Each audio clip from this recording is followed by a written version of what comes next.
ഞാൻ അതിനൊരു മറുപടി പറയാം. ഇത് എൻ്റെ ഒരു കുറ്റസമ്മതം കൂടെ പറയട്ടെ. എൻ്റെ ഭാര്യയെ കല്യാണം കഴിഞ്ഞ കാലഘട്ടത്തിൽ എൻ്റെ അമ്മായിപ്പൻ നിർബന്ധിച്ചു, എൻ്റെ ഭാര്യയുടെ പിതാവ് നിർബന്ധിച്ചു.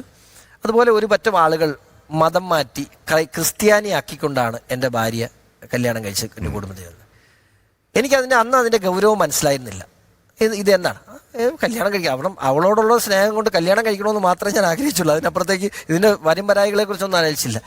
പിന്നീട് ഉള്ള കാലഘട്ടത്തിൽ എനിക്ക് മനസ്സിലായി, ഒരിക്കലും ലോകത്തെ ഏറ്റവും വലിയ തെറ്റ് നിർബന്ധിതമായി, അല്ലെങ്കിൽ അവൾ എന്നെയാണ് സ്നേഹിച്ചത് അല്ലേ, അവൾ ക്രിസ്ത്യാനിറ്റി അല്ലെങ്കിൽ അവൾ ഓൾ ഏഞ്ചൽസ് പഠിച്ചതാണ്, അവൾക്ക് മാതാവിനെ ഇഷ്ടമാണ്, യേശുക്രിസ്തു ഇഷ്ടമാണ്, പള്ളിയിലും പോവും. ഇന്ന് ഞാൻ പറയാമല്ലോ, ഞാൻ എൻ്റെ ജീവിതത്തിൽ രാഷ്ട്രീയപരമായും അല്ലാതെ ഞാൻ ഏറ്റവും അധികം ദുഃഖിക്കുന്ന എൻ്റെ ഒരു വേദന എന്ന് പറയുന്നത് അവളെ മതം മാറ്റി എന്നുള്ളതാണ്. അതുകൊണ്ട് നിർബന്ധിതമായി മതം മാറ്റം സംഭവിക്കുന്ന പല മേഖലകളുണ്ട്. ഒടുവിൽ കുറ്റസമ്മതം നടത്തി അല്ലേ?